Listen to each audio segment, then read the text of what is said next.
A couple years ago, Dollar Tree got hit with an OSHA fine well over $1 million, and nobody died.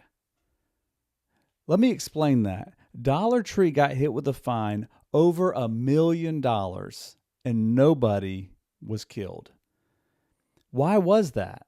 Why is it that sometimes OSHA sends out these fines that are incredibly high? What causes that? In this video, I'm going to unpack exactly why a fine can go from $7,000 to $70,000. And I'm going to show you what you need to know to prevent that from happening at your company. There are two reasons that OSHA fines skyrocket. And we're going to talk exactly what you need to know so that you prevent that from happening at your company. Let's jump in. Well, hey friend, my name is David Sawyer. I'm a safety coach. I help busy safety managers and I help people that are new to safety, managers that might be experienced in quality or HR or maintenance, and then they get pulled into the world of safety. I help you understand exactly what you need to know to go from being overwhelmed to OSHA ready. I want you to prevent accidents. I want you to avoid OSHA inspections, and I want to give you peace of mind that you can actually do this. You can enjoy your job. You don't have to hate your job if you're in safety. So hopefully you'll get some benefit out of this video. Go to my website and actually check out my OSHA audit checklist. This is the best way to understand what you need to know to prepare your team for an unexpected OSHA visit. If you want to know where to start here. Go to www.helpwithosha.com and access a free checklist today. It's 100% free, and it is well worth your time. It will give you a leg up, and you'll know exactly what you need to do to prepare your company for an OSHA audit. So check that out. In this episode, I want to talk with you about the two reasons that OSHA fines can be unbelievably high. You see, oftentimes people think, well, a high OSHA fine must mean somebody got hurt, right? Injuries equal high fines. And there's usually a correlation. Those usually go hand in hand, but they don't always go hand in hand. Sometimes the fine isn't because somebody got hurt, right? The size of the fine doesn't have to be because of the size of the injury. The size of the fine could be because there's a pattern. You see, OSHA doesn't always punish just hazards. They punish patterns. OSHA punishes a company that shows a pattern of bad behavior. Now, the two big ways that this happens: willful violations and repeat violations. So let me explain what that means. The first thing I need to tell you is that when OSHA shows up, they are looking for how your safety program is doing. They want to take the pulse to determine how you're doing with written programs, with training, with inspections. They want to know, are you really trying to keep your people safe? When an OSHA inspector walks in, he sees the employer as the bad guy. He sees the employee as the victim that needs to be protected from the bad guy, the employer. Now, I will preach it from the mountaintops. I want the employers to take care of their employees because it's the right thing to do. It's also what's best for business. Nobody needs Big Brother coming in. Nobody needs the government telling them how to run their business. You know how to run your business better than I ever will, and definitely better than the government knows how to run it. So run your business the right way. Take care of your people. That's what we're talking about. So the two violations that are at the top of the list are willful and repeat. Now, a serious safety violation, when OSHA writes a citation, right now as I'm recording this, a serious safety violation, the maximum penalty they can give out per day is a little over $16,500. We'll just even it out and say $16,500. So OSHA can write a serious OSHA citation for $16,500 for a serious safety violation. That's the maximum penalty. Do you know what the maximum penalty is if this is a repeat violation? That means they've already come in once, they've already found this problem, and it wasn't fixed. A repeat violation is 10 times that amount. So we're not talking about $16,000. We're talking about $160,000. That's the maximum penalty they can give for a repeat violation. And that same proportion lines up for a willful violation. If you have a willful violation, meaning you knew it was wrong and you did it anyway, that's going to be 10 times the amount also. So we're talking, if you see an OSHA citation, if you see it in the newspaper or online or on CNBC, if you see the headline that Dollar Tree got hit with a $1 million plus OSHA citation, that number isn't from one thing. That number is from either something that was willful or something that was repeat. Now, let's unpack the repeat violation, because that's what hurt Dollar Tree. You see, Dollar Tree started having OSHA inspections coming in 2021 and 2022 and 2023, and they had multiple violations. Emergency exit doors were blocked. Storage wasn't being done the right way. The racking wasn't being done the right way. And so they had multiple safety violations from materials being improperly stored and from exit doors being blocked. Now, an exit door being blocked, that is a serious safety violation. So you better believe the first time they wrote that up, the penalty was $16,000.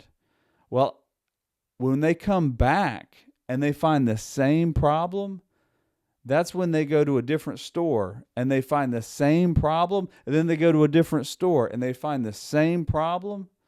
Guess what? That's how you get over $1 million in fines. And it was not hard to prevent it from happening. You know how do you prevent it from happening? You keep your exit doors clear, right? That's pretty simple. The challenging part is when you have multiple locations, you have to have good communication. If you have more than one location, let's talk about you for a minute. At your facility, you might be in charge of your facility, and then you might be in charge of multiple facilities.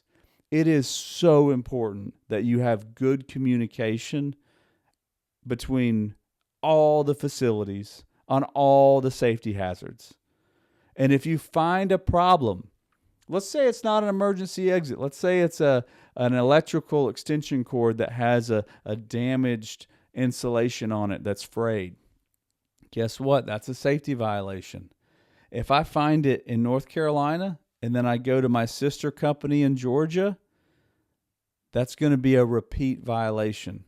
Same company owns the facility. They're going to look at it as a repeat violation. So Dollar Tree got in some hot water because they went to multiple stores and they kept finding the same problem. And when you find the same problem over and over and over again, you know this is a pattern. And OSHA will punish a pattern. They will punish it because they want to nip it. They want to cut it off. They want to stop it. So think about your facility. When was the last time OSHA was inside your company? Maybe it wasn't your facility. Maybe it was your sister company in Florida. What did they find there? This can save your butt. Number one, you can prevent people from getting hurt, which is, hey, that's why we're here, man. We want people to go home the same way they came in. But also, if we know that we got caught because our chemicals were improperly labeled in Florida, then we had better make sure we communicate that to the facility in North Carolina. We have got to prevent repeat violations at different locations. Repeat violations at different locations cannot happen. So let's talk about willful violations. Now, this is where it gets a little bit more icky. A willful violation is a violation that happens because somebody knew what they were doing is wrong and they did it anyway.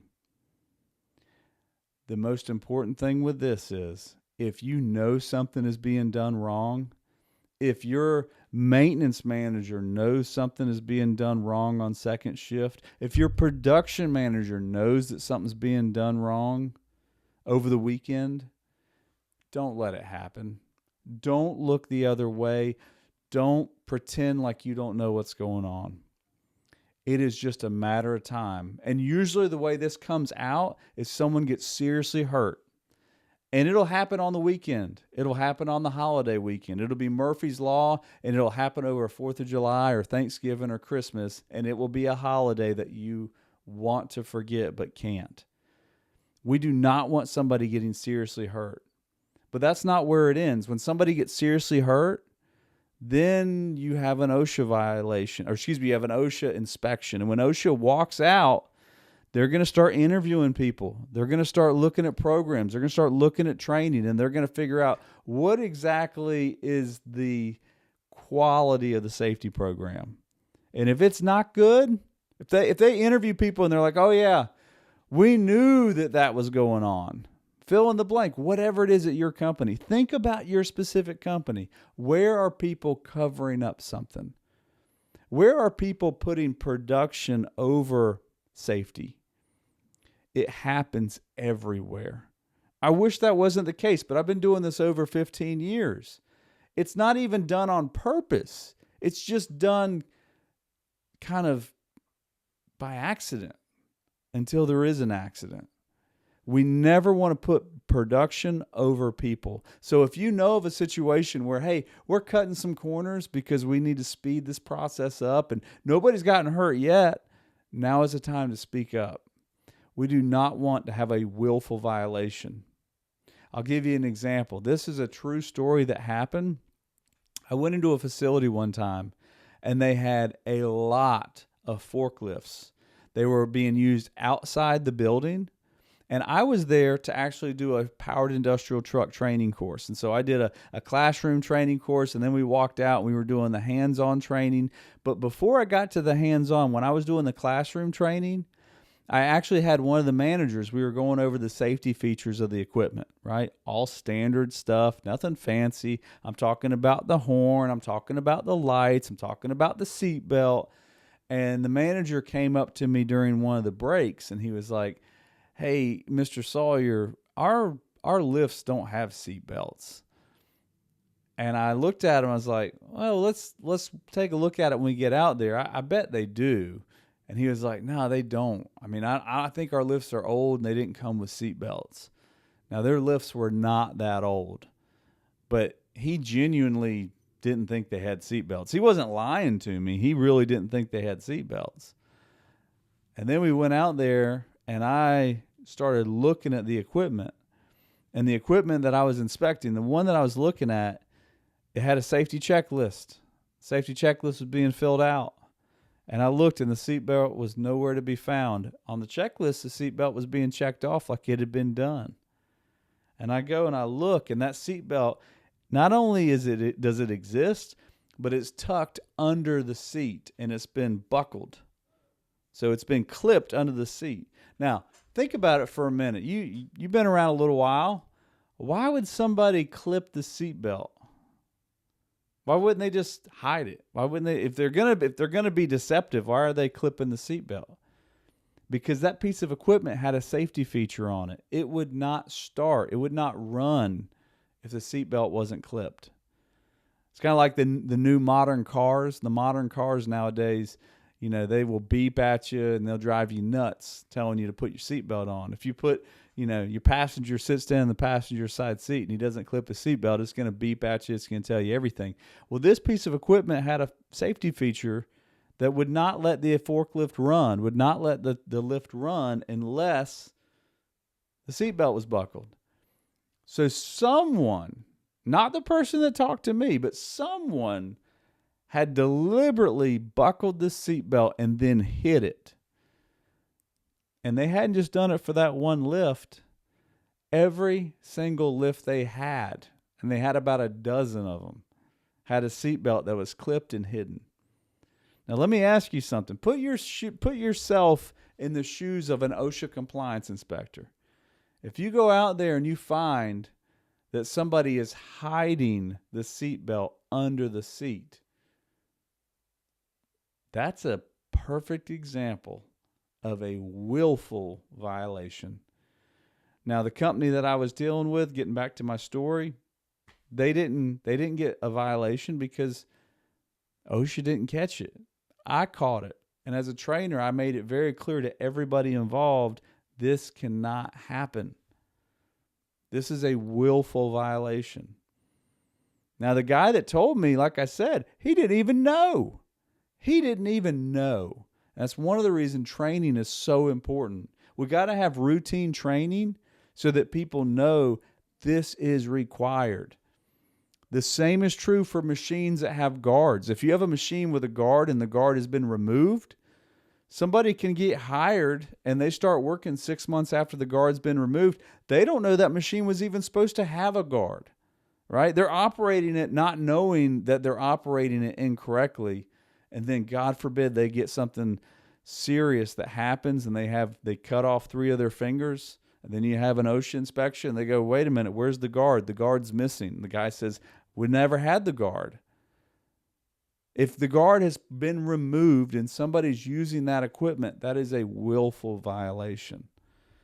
So again, we're not talking about $16,000. We're talking about 10 times. Now this is all the citations we talk about, just like a highway patrolman that pulls you over. They have a little discretion in their citations. And when they do that, they're going to determine, do I feel like these people are being deceptive, or do I feel like these people are stand-up people and are trying to do the right thing by their people? And that's going to gauge how much they throw the book at you. So going back to Dollar Tree. Dollar Tree got hit with over $1.2 million in fines. I guarantee you they would not have been fined that much if the government, if OSHA felt like they were doing everything they could to keep their people safe. They didn't feel that way. They felt like this is a company with a crappy safety program and they're not delivering what they need to deliver. Now, I'm not throwing shade at Dollar Tree. I'm saying when you have a repeat or a willful violation, it happens because of a pattern. And OSHA punishes patterns. They want to nip it. They want to fix it. They want to change it. So if this video has resonated with you, check out my stress-free safety program. You can go to my website, helpwithosha.com. You can watch my masterclass where I explain my stress-free safety program. And what I do is I help new safety managers understand exactly how to spend their time, their energy, and really get the most bang for their buck when it comes to being a safety manager. There are a million things to do, and you cannot learn everything. You don't need another course. You don't need another certification. What you need is a guide. And that's what my program does. It is a guide that will show you what you need to know to become successful as a safety manager. You don't have to hate your job. You can love your job. You can walk away from your job going, man, today was a great day. I know I did something that kept somebody from getting seriously injured. Makes a big difference. So until we talk again, do everything you can to keep the people you work with safe, because no one should get hurt at work.